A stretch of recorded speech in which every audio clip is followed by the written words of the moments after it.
గోపీకృష్ణ శర్మ గారిని వేదికని అలంకరించవలసిందిగా ప్రార్థన. అందరూ కూడా కరతాళ ధ్వనులమ్మ.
శ్రీ గణేశాయ నమః. మాలాం గుండీం జడమరుం శూలం శంఖం సుదర్శనం దధానం భక్తవరదం దత్తాత్రేయం నమామ్యహం. నారాయణం నమస్కృత్య నరం చైవ నరోత్తమం దేవీం సరస్వతీం వ్యాసం తతో జయముదీరయేతు. సభాయే నమః. జగద్గురువుల యొక్క ఆశీర్వచనంతో మూకం కరోతి వాచాలం పంగుం లంఘయతే గిరిం యత్కృపా తం అహం వందే పరమానంద సద్గురుం. గురువుల యొక్క కృప ఉంటే మూగివాడు మాట్లాడగలడు, కుంటివాడు కూడా పర్వతాల మీద లంఘించగలడు. అటువంటి సరస్వతీ స్వరూపులుగా ఉన్న జగద్గురువుల యొక్క ఆశీర్వచనంతో యథా గతి యథా మతి, మన యొక్క బుద్ధి ఎంతవరకు అయితే ఉంటుంది. ఒక పక్షి ఆకాశంలో ఎగురుతోంది, 100 కిలోమీటర్లు వెళ్ళింది, రెక్కలు నొప్పి వచ్చాయి, కిందకి దిగింది. అంటే ఆకాశం లేదా? ఆకాశం ఉన్నది. తన బుద్ధి మతి ఎంతవరకు అయితే వెళ్తుందో అంతవరకు గురువుల యొక్క ఆశీర్వచనంతో 1 గంట సేపు నాకు అవకాశం ఇచ్చారు. కర్మేతి హస్తయోహో గతిరితి పాదయోహో. ఎప్పుడో శివుడికి అభిషేకం చేశాం, మన యొక్క చేతులు పాదాలు ఇలా తీసుకువచ్చి గురువుల యొక్క సమక్షంలో చెప్పేటువంటి అవకాశాన్ని ఏర్పాటు చేశారు. నిన్ను సేవించిన కల్గు మానవులకున్ వీటి వధూటి ఘటి ఘనచేటి శకటి గంధే భవాటి పటి నటి హారి సువర్ణపేటి మకుటి ప్రచ్ఛోటికా పేటికల్ కనదాంనాయల సత్తురంగ శివలింగ నీలకంఠేశ్వర. అటువంటి నీలకంఠేశ్వర స్వామి వారికి ఏనాడో ఏదో ఒక అభిషేచనం, ఒక పూజ చేశాం. ఎంతోమంది భాగ్యనగరంలో చాలామంది ఉన్నా ఎవరూ ఇక్కడికి రాలేకపోయారు. అంటే మనం ఎంతో పుణ్యం చేసుకున్నాము కాబట్టే ఇక్కడికి వచ్చాం. ఈ యొక్క పుణ్యం రాని వాళ్ళకు కూడా ఇవ్వాలి. భక్తుడు అన్నవాడు తాను ఒక్కడే తరించడు. మన ఇంట్లో సంపెంగు చెట్టు వేసుకున్నాం, వాసన ఆ మల్లె పువ్వుల చెట్టు యొక్క వాసన మనకే వస్తుందా, పక్కవాడికి వస్తుందా? అందరికీ రావాలి. కాబట్టి సరస్వతి స్వరూపంగా ఉన్న జగద్గురువుల యొక్క ఆశీర్వచనం ఈ భూమండలం మొత్తం కూడా కలగాలని, అందులోనూ ఇక్కడ ఉన్నటువంటి కాలనీలో ఉన్న చాలామంది భక్తులందరూ కూడా వారందరూ కూడా స్వామి యొక్క అనుగ్రహాన్ని పొందాలని. నిజంగా చెప్పాలి అంటే భగవంతుడు గొప్పవాడా, భక్తి గొప్పదా, భక్తుడు గొప్పవాడా అని ఆలోచిస్తే భక్తుడే గొప్పవాడు. భక్తుడు ఉన్నాడు కాబట్టి భక్తి ద్వారా భగవంతుడు మనకి తెలిసి ఉన్నారు. అటువంటి శారదా లక్ష్మీ నరసింహస్వామి వారి యొక్క దేవాలయంలో 7వ వార్షికోత్సవం జరుగుతోంది. ఈరోజు 7వ తిథి. అందులోనూ 7వ స్కంధంలో ఉన్న ప్రహ్లాదుడు భక్తుడు గురించి మనం చెప్పుకునేటువంటి అవకాశం మనకి ఏర్పాటు చేశారు. నమో బ్రహ్మాదిభ్యో బ్రహ్మ విద్యా సంప్రదాయ కర్తృభ్యః వంశ ఋషిభ్యః నమో మహద్భ్యః. మనమందరం జీవాత్మను పరమాత్మ యందు తిప్పాలి. మన యొక్క చిత్తాన్ని శివాయుక్తం చేయాలి. మనకిచ్చిన జన్మ తల్లిదండ్రుల యొక్క ఆశీర్వచనంతో మన యొక్క జన్మను సార్థకత్వం చేయాలి.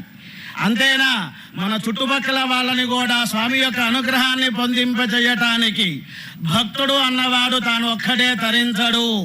సంఘాన్ని, సమాజాన్ని, దేశాన్ని కూడా తరింపజేస్తారు. మొత్తం నారద మహర్షి గారు చెప్పారు 108 అష్టోత్తర శత భక్తులు ఉన్నాయిటండి. ప్రహ్లాదుడు చెప్పారు 9 భక్తులే అన్నారు. భాగవతం భాగవతం భాగవతం అంటే కనీసం బాగన్నా అవుతూ ఉంటాం.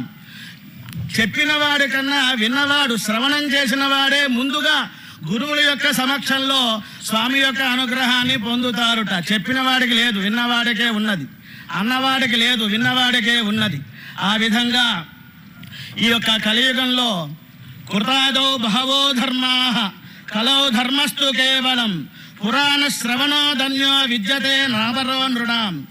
ఈ యొక్క కలియుగంలో అదృష్టంగా మనం పుట్టాం. ఎందుకని అంటే వేల సంవత్సరాలు జీవించక్కర్లేదు. కృతత్రేత ద్వాపర యుగాలలో చాలామంది వేల సంవత్సరాలు జీవించారు. ఈ కలియుగంలో పురాణ శ్రవణం చేసిన మాత్రమునే భగవంతుడి యొక్క అనుగ్రహాన్ని పొందుతాం. ప్రథమం సర్వశాస్త్రాణం పురాణం బ్రహ్మణా స్మృతం అనంతరం చ వక్త్రేభ్యః వేదాస్తస్య వినిస్మృతాః. చతుర్ముఖ బ్రహ్మగారు, ఆయనకి ముందుగా 5 ముఖాలు ఉన్నాయి బ్రహ్మగారికి. పురాణం మొట్టమొదటగా సృజించారన్నమాట. పురాణం అంటే ఏమిటి అనేది మనం తెలుసుకోవాలి. దహరం పుండరీకం నీవారశోకవత్తన్వే పీతాభాస్వస్తనూపమా. నాభి నుంచి 12 అంగుళం దూరంలో లోపల హృదయ స్థానంలో ఉన్నది దహరం. అటువంటి పుండరీకాన్ని భగవంతుడికి అర్పణ చేయాలి. గజేంద్ర మోక్షణంలో కూడా మనకి చిత్రపటంలో గజరాజు ఒక పుష్పాన్ని భగవంతుడికి అర్పణ చేస్తూ ఉన్నారు. ఏమండి, 1000 సంవత్సరాలు పైగా ఆ నీటిలో ఉన్నాడు కదా, కిందంతా మట్టి ఉంది, బురదంతా పైకి వచ్చింది, అక్కడ పువ్వులు లేవు కదా, ఎక్కడ ఉంది అంటే హృత్కమలాన్ని ఇచ్చాడు. ఆ విధంగా మనం కూడా భగవంతుడి యొక్క నామాన్ని స్మరిస్తూ ఉండాలి. నారాయణ అనేటువంటి నామాన్ని మనం ఎప్పుడూ కూడా స్మరిస్తూ ఉండాలి. నాకాధిప సమం రాజ్యం. నా అంటే నాకము అనగా స్వర్గలోకానికి ఆధిపత్యాన్ని వహిస్తాము. రామవత్ పరిపాలనం. నారాయణలో రా అంటే రాముడి యొక్క అనుగ్రహాన్ని పొందుతాం. రామో ధర్మస్య ప్రభుః. కాబట్టి ధర్మస్వరూపంగా మనం కూడా జీవించడానికి ఒక సులభమైనటువంటి మార్గం నారాయణ. యాలో యక్షవతు ధనసంతి. కుబేరుడులాగా వెంకటేశ్వర స్వామి వారికి అప్పు ఇచ్చినటువంటి కుబేరుడులాగా ధనవంతులుగా ఉంటాం. నకారో ముక్తిదాయక. ధర్మ అర్థ కామాలు కాదు, మోక్షం కూడా కావాలి. మోక్షాత్ ఏవ కైవల్యం. అందుకనే పోతన్న గారు ప్రారంభంలోనే కైవల్యం చెప్పలా, దానికి ముందు మకుటంగా శ్రీ కైవల్యం అన్నారు. ఇంకా జారిపోకుండా అక్కడే ఉండాలి అని. శ్రీ కైవల్య పదంబు చేరుటకునై చింతించదన్ లోకరక్షైకారంభకు భక్తపాలన కళా సంరంభకున్ దానవోద్రేక స్తంభకు కేలిలోల విలసదృగ్జాల సంభూత నానాకంజాత భవాండ కుంభకు మహానందాంగన ఢింబకున్. ఆ చిన్న పిల్లవాడు ఎవరైతే ఉన్నారో కృష్ణస్వామి వారుగా, అటువంటి స్వామి యొక్క అనుగ్రహాన్ని మనం పొందాలి. ఈ యొక్క భగవంతుడి యొక్క అవతారాలు ఎన్నండి అని మనం ఒకసారి ఆలోచిస్తే ఏదో ఒక హద్దు పెట్టుకోవాలి. కాబట్టి భాగవతం భా అంటే భక్తి, గా అంటే జ్ఞానము, వా అంటే వైరాగ్యము, తా అంటే తత్వము, ము అంటే ముక్తి సాక్షాత్కరింపచేసుకోవాలి. భాగవతము అనేటువంటిది. అటువంటి భాగవతంలో 21 అవతారాలు చెప్పారు. నిజంగా సత్యనారాయణ స్వామి 21 అవతారాలలో లేరు, వెంకటేశ్వర స్వామి అవతారంలో లేరు. ఈ యొక్క 21 అవతారాలలో ఏదో ఒక హద్దు పెట్టుకోవాలి కాబట్టి ఆ విధంగా ఏర్పాటు చేశారు. కృతయుగంలో గురువులు ఎవరు అనగా దక్షిణామూర్తి రూపంలో ఉంటారు. త్రేతాయుగంలో దత్తాత్రేయ స్వామిగా జగద్గురువులుగా ఉన్నారు. ద్వాపర యుగంలో వ్యాసుల వారుగా, కలియుగంలో శంకర భగవత్పాదుల వారి యొక్క ఆ పరంపరలో ఇప్పుడు ఈ యొక్క మన దగ్గర ఉన్నటువంటి శారదా సరస్వతీ స్వరూపులు గురువుల వరకు ఉన్నారు. అటువంటి మహత్తరమైనటువంటి భాగవతంలో సప్తమ స్కంధంలో ఫస్ట్లో ఏదో అనుకుంటాను, ఇక్కడికి వచ్చేటప్పకల్లా ఆ సమయాన్ని బట్టి గురువులు మనకి చెప్పితే కానీ మనం చెప్పలేం. ఈ విధంగా ప్రహ్లాదోపాఖ్యానం చెబుతున్నాం. ఈ యొక్క ప్రహ్లాదోపాఖ్యానం రావటానికి, ప్రహ్లాదుడు ఆవిర్భవించడానికి కారణం ఏమిటి అని మనం ఒకసారి ఆలోచిస్తే, మన భారతదేశం పుణ్యభూమి, కర్మభూమి, యుద్ధభూమి, జ్ఞానభూమి, తపోభూమి ఉంది. ఈ దక్షిణాది సౌత్ అంతా కూడా కర్మభూమి. ఏమండి, కిందటి సంవత్సరం ఉగాది చేశాం, వినాయక చవితి చేశాం, ఈ సంవత్సరం చెయ్యాలా అంటే చెయ్యాల్సిందే, కర్మకాండ చెయ్యవలసిందే. రాముడు కృష్ణుడు పుట్టినవారు ఆ ప్రదేశం ఉత్తరాది, అక్కడ పుడితే చాలు 100కి 35 మార్కులు వచ్చేస్తాయిటండి. అదేవిధంగా యుద్ధభూమి అంటే మనకి చండీగఢ్ దగ్గర ఉన్నటువంటి అంబాల కురుక్షేత్రం, అది యుద్ధభూమి అంటారు. ప్రతిరోజు కూడా తపోభూమి, జ్ఞానభూమి స్మరిస్తూ ఉంటాం. సంధ్యావందనంలో నమో గంగా యమునయో మధ్యదేశే, అది జ్ఞానభూమి, తపోభూమి అంటారు. ఎంత భగవంతుడికి పక్షపాతం అండి. రాముడు కృష్ణుడు ఆ నార్త్లోనే, ఉత్తరాదిలోనే పుట్టారు, మా సౌత్లో పుట్టలేదా అనుకోక్కర్లేదు. ఎందుకని అంటే ఈ దక్షిణాదిలోనే శంకర భగవత్పాదుల వారు ద్వైతం, అద్వైతం, విశిష్టాద్వైతం ఇప్పుడు మన దగ్గర ఉన్నటువంటి స్వామివారి వరకు కూడా ఈ సౌత్లోనే పుట్టారు, దక్షిణాది. కాబట్టి మనకి భగవంతుడికి తేడా ఉంటుంది. మనం మన ఇలాఖా మనవాడు అనుకుంటాం, భగవంతుడు తన మన అని ఉండదు.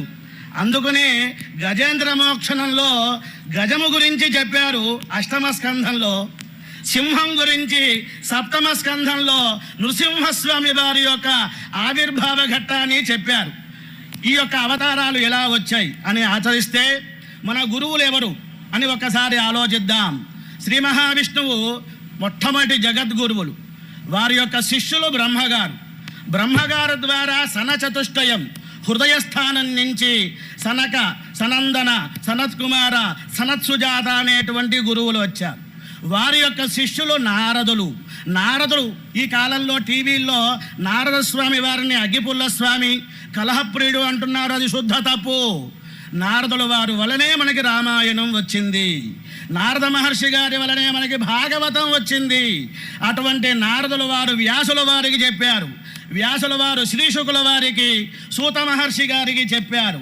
అటువంటి గురు పరంపరలో మనకి చెప్పినటువంటి గురువుల వరకు కూడా ఈ యొక్క పరంపర వచ్చింది. కాబట్టే ఎన్నో దేశాల నుంచి ఇతర దేశాల వాళ్ళు మన యొక్క ఖజానాన్ని, ఈ యొక్క వైదిక సంపదని కొల్లగొట్టాలన్నా కొట్టలేకపోయారు. ఎందుకని అంటే గురు సాంప్రదాయంలో బుద్ధిలో పెట్టుకున్నారు, మస్తకంలో పెట్టుకున్నారు తప్ప పుస్తకంలో పెట్టుకోలేదు. రెండవది ఉత్తరాది ఆ ప్రాంతంలో వసంత, ఈ యొక్క శ్రావణ మాసం పౌర్ణమి నాడు రక్షాబంధనం అని చేస్తారు. ఈ యొక్క దక్షిణాదిలో దీపావళి వెళ్ళిన మరునాడు విధియ ఆ సమయంలో చేస్తారు. అంటే ఎప్పుడో అప్పుడు ఎక్కడో అక్కడ తన యొక్క ధర్మాన్ని ఆచరిస్తూ ఉన్నారు. ఆ విధంగా ఈ యొక్క సనక, సనందన, సనత్కుమార, సనత్సుజాతులు అనేటువంటి 4 భాగవతోత్తములు 5 సంవత్సరాల వయసులో ఉంటారు. వారు వైకుంఠానికి వెళ్దామనుకున్నారు. ఆ వెళ్ళేటువంటి సమయంలో వడివడిగా వెళ్తూ ఉన్నారు. మరియు సరోరుహోదురుని మంగళ దివ్య కథానులాప నిర్భర పరితోష బాష్పగణ బంధురచారు కపోల గద్గద స్వర పులకీకృతాంగుల అగువారులు నిస్పృహ చిత్తులు. 5 సంవత్సరాల వయసే ఉంటుందండి. కానీ జ్ఞానంలో పండిపోయినటువంటి వారు వడివడిగా వెళ్తున్నారు వైకుంఠానికి. పోతన్న గారు అద్భుతంగా చెప్పారు, వైకుంఠం ఎలా ఉందిట. వైకుంఠం అనే ఒక సరస్సుటండి. ఆ యొక్క సరస్సులో స్వామివారు ఉన్న భవనం ఒక పద్మంలాగా ఉందిట. ఆ పద్మం లోపల దుద్దుగా పసుపు పచ్చగా ఉన్నటువంటిది మనకు కనబడుతుంది. అది స్వామివారి యొక్క భవనం అంట. ఆ భవనంలో పద్మంలో తుమ్మిద, గండు తుమ్మిద, నల్లగా ఉన్న తుమ్మిద ఆ అమృతాన్ని, తేనెని త్రాగుతున్నట్టుగా, గురోలుతున్నట్టుగా ఈ యొక్క వాసుదేవ స్వామి వారు, విష్ణుస్వామి వారు అలా ఉన్నారు అని అద్భుతంగా మనకి చెప్పారు.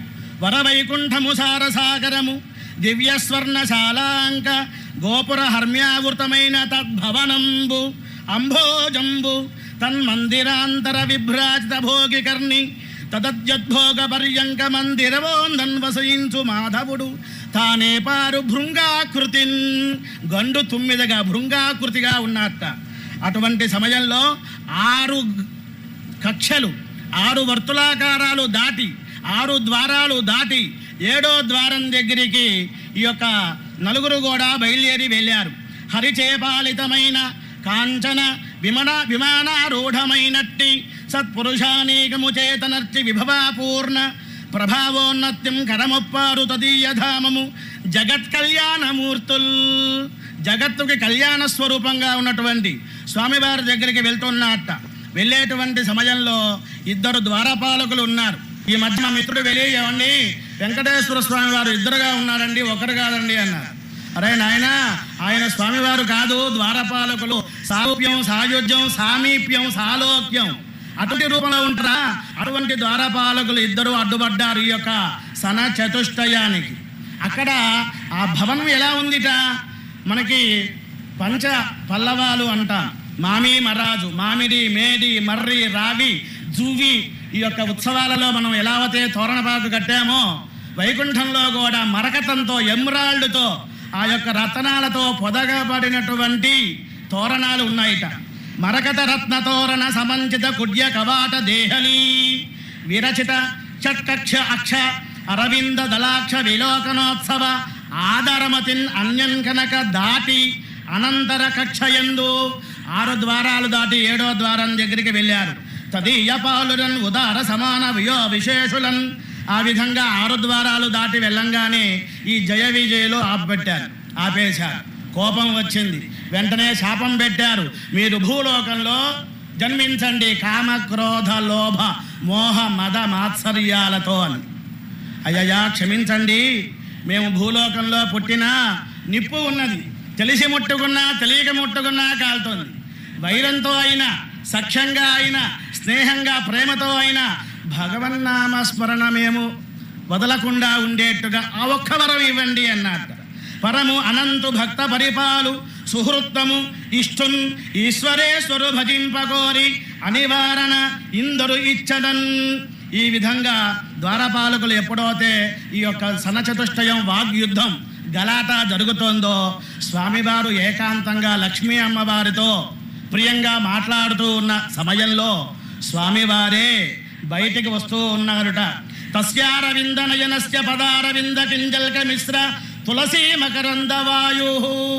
స్వామివారు తులసి మాలలు వేసుకున్నారు. తులసి దానితో తులతూగేది లేదనమాట. ఎన్ని ఆభరణాలు పెట్టినా, ఎన్ని పుష్పాలతో పూజించినా ఒక్క తులసీ దళం స్వామివారి యొక్క పాదాల మీద పెట్టామా దానితో తులతూగేది లేదు. అందుకనే ఈ యొక్క మెడలో వేసుకున్నటువంటి తులసి, స్వామి యొక్క పాదాల దగ్గర ఉన్నటువంటి తులసి ఆ 2 మాట్లాడుకుంటున్నాయి. నువ్వు చాలా గొప్పదానివే, మొత్తం శరీరం అంతా కూడా కవర్ చేసేసావు, కప్పేసుకున్నావు, నాకేమో ఏదో చిన్నగా పాదాల దగ్గర పెట్టారు అంది ఈ తులసి. చాలే ఊరుకో, విష్ణు పాదోద్భవేం గంగా, స్వామి యొక్క పాదాల దగ్గర ఉన్నటువంటి గంగ, అక్కడ నువ్వు ఉన్నావు అన్నారు. కాబట్టి పురాణం చెప్పేవాడు పూర్ణంబులు ఏం వేస్తాడు, దేనికి దానికి స్పెషలిస్టులు, ఒకరితో పోల్చుకోకూడదు. కాబట్టి ఆ యొక్క శరీరం మీద ఆవరించినటువంటి తులసి గొప్పతనమే, పాదాల దగ్గర ఉన్న చిన్న తులసి అయినా సరే గొప్పతనమే అన్నమాట. ఆ తులసి వాసన వస్తోంది. ఇక్కడ ద్వారపాలకులు అదేవిధంగా సన చతుష్టయము కూడా ఆ వాసన ఆఘ్రాణం చేశారు. స్వామివారు వస్తున్నారని ఎదురు చూస్తున్నారు. ఎలా చూస్తున్నారు? ఒక శివాలయంలో శివుడికి ఎదురుకుండా నంది ఒక కాలు పైకి పెట్టి చూస్తూ ఉంటుంది. స్వామి ఎప్పుడు పిలుస్తారో అన్నట్టుగా మనం కూడా స్వామి గురువులు సరస్వతి స్వరూపంగా ఉన్న జగద్గురువులు ఎప్పుడు వస్తారు భాగ్యనగరానికి, ఎప్పుడు వారి యొక్క ఆశీర్వచనం మన యొక్క దేవాలయానికి అభివృద్ధి కలగాలి అంటే వారి చల్లని చూపులు మనకి కలగాలని, మన భక్తులకి, మన యొక్క దేశం అందరికీ కలగాలని ఎలావతే కోరుకుంటూ ఉంటామో ఆ విధంగా చూస్తూ ఉన్నారట. శరణిధి కన్యకామణియు సంభ్రమొప్పగా లక్ష్మీ అమ్మవారు కూడా తొట్టుపాటుగా భయపడ్డారు. ఏమిటి స్వామివారు వెళ్తున్నారు, ఇది వరకు గజేంద్ర మోక్షణంలో ఆయన వెళ్ళినప్పుడు అడగెదనని కడుబడిజను అడిగిన తన మగడు అడగడని నడయుడగన్ వెడసిడి ముడి తడమడ ఈ విధంగా వ్యత్యస్తంగా పాదాలు అటు ఇటు పెట్టుకుంటూ వెళ్ళినట్లుగా అమ్మవారు కూడా కాస్త తొట్రుపాటుగా స్వామితో పాటు వెనకాల నడుస్తూ ఉన్నారుటండి. అలా వచ్చేటువంటి సమయంలో స్వామివారు అలా ముందు నుంచి వస్తున్నారు. పక్కన దాసదాసీలు చెలికెత్తలు వీళ్ళందరూ కూడా వింధ్యామరతో విసురుతున్నారట, పన్నీరు చల్లుతున్నారుట. అవంతా కూడా పోతన్న గారు మనకి కనబడేట్లుగా చేస్తున్నారు. కరము అంటే చెయ్యి, సంస్కృతం నుంచి వచ్చిందే మిగతా భాష. మాత మదర్, భ్రాత బ్రదర్, ఇప్పుడు లెంత్ పెరిగిందని బ్రో అంటున్నారు. కరప్షన్ అంటున్నాం కదండి. ఏమండి మీ సారు 2 పూట్ల సంపాదిస్తారు, ఇవాళ ఏమిటి 1 పూట సంపాదించారు అంటున్నారు. శనివారం హాఫ్ డే అండి, 1 పూటే సంపాదించారు అని. కరము అంటే చెయ్యి, ఈప్సిత అంటే కోరిక, ఈప్సిత కరప్షన్ అయిపోయింది. చూశారండి, అలాంటి కరము అంటే చెయ్యి, హేమము అంటే బంగారు కంకణాలతో అలా చల్లుతూ ఉన్నప్పుడు ఒక శబ్దం వచ్చింది, రవం వచ్చింది, మోదం ప్రమోదం ఆనందంగా. ఆనందో బ్రహ్మే దివ్యజానాదు ఆనందేవ ఖల్విమాని భూతాని జాయంతే. అటువంటి మహత్తరమైనటువంటి శబ్దం వస్తున్నటువంటి సమయంలో ఉల్లసిల్ల అత్తరయుడు హంసపక్ష సిత చామర గంధ వహోత్సల సుధాకర రుచిరాతపత్ర సుభగ ప్రవలంబిత హార వల్లరి సరసగలత్తుషార కణజాల విరాజిత మంగళాంగుడై ఒక తెల్లని ఛత్రాన్ని పట్టుకుని ఉన్నారు వెనకాల స్వామివారి వెనకాల. ముందు వింధ్యామరతో విసురుతున్నారు, పన్నీరు చల్లుతూ ఉన్నారు. ఆ శబ్దంతో స్వామివారు వస్తున్నారు అనేటువంటి విషయాన్ని తెలుసుకున్నారు. కటి విరాజిత పీత కౌశేయ సాటితో వితత కాంచీ గుణజ్యుతి నటింప ఆలంబి కంఠహారావళి ప్రభలతో కౌస్తుభరోచలు క్రందుకనగా. మనలో ఉన్న అజ్ఞానం ఉన్నది, అది తొలగాలి అంటే వెలుతురు జ్ఞానం రావాలి. జ్ఞానం ఎప్పుడు వస్తుంది? చీకటి ఎప్పటి వరకు ఉంటుంది? సూర్యుడు వచ్చేంత వరకు ఉంటుంది చీకటి. అలాగే మనలో అజ్ఞానం ఎంతవరకు ఉంటుంది? భగవంతుడు వచ్చేంత వరకే ఉంటుంది, తర్వాత జ్ఞానం వస్తుంది. అటువంటి స్వామివారు అనేక రకాల ఆభరణాలతో వస్తున్నప్పుడు ఆ యొక్క మిరుమిట్లతో కాంతితో దిగంతరాలంతా కూడా తేజోవంతంగా ఉన్నది. అలా వస్తున్నటువంటి సమయంలో నిజకాంతి జితద్వజ కర్ణకుండ రుచల్, ఈ యొక్క నడుస్తూ ఉన్నటువంటి సమయంలో ఈ కుండలాలు అటు ఇటు తిరుగుతూ ఉంటాయి, ఊగుతూ ఉంటాయి. ఈ యొక్క కుండలాల యొక్క వెలుగు దిగంతరాలకి వెళ్తోందిట. వైనతేయ విన్యస్త వామహస్త కలిత కేయూర వలయ కంకణములొప్ప. స్వామివారి యొక్క వాహనం ఏమిటి? పక్షేంద్రుడు. నారాయణ అంటే 4 వేదములు అని అర్థం. సువర్ణోసి గురుత్మాను శృతి చెబుతోంది. మనకి ఛందస్సు ఉంటుంది, వీళ్ళు ఛాదస్తులండి అంటాం. ఛాదస్తులు కాదు, ఛందోబద్ధంగా త్రిష్ఠుప్ ఛందస్, అనుష్ఠుప్ ఛందస్, జగతీ ఛందస్, ఇటువంటి ఛందస్సులు ఏ అక్షరాన్ని ఎంతవరకు ఎన్ని అక్షరాలు. గాయత్రీ ఛందస్సు అంటే 24 అక్షరాలు ఛందోబద్ధంగా చెప్పేటువంటి పక్షంతో ఉన్నటువంటి వారు గరుత్మంతుడు. ఆ విధంగా స్వామివారు వచ్చారు. ఇక్కడ వచనం చెప్పారండి పోతన గారు. మరియు చరణారవింద మందుల కింజల్క పుంజ ప్రభారంజిత తులసీమరంద బంధుర గంధానుబంధ సుగంధి గంధవాస్వద కలిత సేవా తత్పరులై స్వామి మీకోసం ఎదురు చూస్తూ ఉన్నాము, మేము లోపలికి వద్దామనుకున్నాము, ఈ ద్వారపాలకులు ఆపేశారండి అన్నారు. స్వామి చూడండి దయా హృదయుడు అన్నమాట. తన యొక్క కింద వాళ్ళు తప్పు చేస్తే అది నాదే అంటున్నాడు స్వామి. పరమ తపోవిధూత భవపాపులమై చరించు మాకు నేడరయ్యా. స్వామి ఈ జయ విజయులకి శాపం పెట్టాము, మేము మీ దగ్గరికి రాలేకపోయాము, వీళ్ళు అడ్డుపడ్డారు అన్నప్పుడు స్వామి అన్నారు, నా యొక్క భృత్యులు ఎవరైతే తప్పు చేశారో అది నాదే. మాననీయుండునై సాక్షాత్తు భగవంతుడు 2 చేతులు జోడించి ఈ సనచతుష్టయానికి నమస్కారం చేశారట. ఎవరైనా చేస్తారా అండి? ఒక భగవంతుడే చేస్తాడు. భగవాన్ భక్త భక్తిమాన్, భగవంతుడి యొక్క భక్తుడికే భక్తుడైపోతాడు. మనకి మహారాష్ట్రలో ఏకనాథ మహాకవి అని 40,000 శ్లోకాలతో రామాయణం రాశారు. వాళ్ళ ఇంట్లో జీతగాడుగా ఉన్నాడు స్వామి. ఒక బ్రాహ్మణోత్తముడు, స్వామి నువ్వు ఎక్కడుంటావు? ఎన్నో సంవత్సరాల నుంచి పిలుస్తున్నాను, ఎక్కడున్నావయ్యా అడిగాడు. నేను వైకుంఠంలో లేను, ఈ యొక్క ఏకనాథ మహాకవి ఇంట్లో పాచి పనులు చేస్తున్నాను అన్నాడు. అప్పుడు స్వామివారు ఆ బ్రాహ్మణోత్తముడు పరిగెత్తుకుంటూ వస్తే ఆయన అంతర్ధానం అయ్యారు. చూశారండి, భగవంతుల యొక్క భక్తులకే భక్తుడైపోతాడు. అటువంటి సనచతుష్టయమునికి నా ద్వారపాలకులు తప్పు చేశారు కాబట్టి ఆ తప్పు నాదే అంటూ స్వామివారు నమస్కారం చేశారు. ఇక్కడ చిన్న విషయం అండి, ఈ యొక్క ద్వారపాలకులు జయ విజయులు భూలోకంలో హిరణ్యకశిపుడుగా, శిశుపాల దంతవక్త్రుడుగా, రావణ కుంభకర్ణులుగా వచ్చారు అంట. అదే సమయంలో సన చతుష్టయం కూడా శాపం వచ్చింది. అది గురువుల యొక్క అనుగ్రహం ఉంటే గానీ మనకి తెలియదు. ఏమండి, సన చతుష్టయం శాపం ఏమిటండి అంటే, నిజంగా భగవంతుడు ఎందుకు రావాలండి? ఈ నలుగురు కూడా లోపలికి వెళ్ళొచ్చుగా. వీళ్ళకి కోపం వచ్చింది, అహంకారం వచ్చింది కాబట్టి వైకుంఠంలో ఎంట్రీ లేదన్నమాట. కాబట్టి భగవంతుడే బయటికి వచ్చారు. కాబట్టి సన చతుష్టయమే ప్రహ్లాదుడుగా వచ్చేశారు. కాబట్టి చిన్ననాటి నుంచి కూడా ప్రహ్లాదుడు విష్ణు భక్తి ఎలా కలిగింది అంటే, మనం చూడండి, ఏకాదశి వ్రతం చేస్తాం, సత్యనారాయణ స్వామి వ్రతం చేస్తాం, మన ఇంట్లో ఒక వ్రతం చేసుకుంటాం. అందరితో పాటు సమానంగా కలిసి సామూహికంగా ఎలా అయితే వ్రతం చేస్తామో, రుద్రాభిషేకం చేస్తామో, ఆ విధంగా నలుగురు భాగవతోత్తములు సనక, సనందన, సనత్కుమార, సనత్ సుజాత అని ఈ నలుగురు ఒక్కరే అయిపోయారు, ప్రహ్లాదుడుగా వచ్చారు. అయితే ఎలా వచ్చారండి అంటే, నారద మహర్షి గారు చెబుతారు ప్రహ్లాదుడికి నారాయణ మంత్రం. ఎప్పుడు చెప్పాడు? గర్భంలో ఉన్నప్పుడు చెప్పాడు. అంటే నారదుల కన్నా పెద్దవారు ఎవరు అంటే సన చతుష్టయం. బయటికి వచ్చి చెప్పకూడదు తన గురువులకి.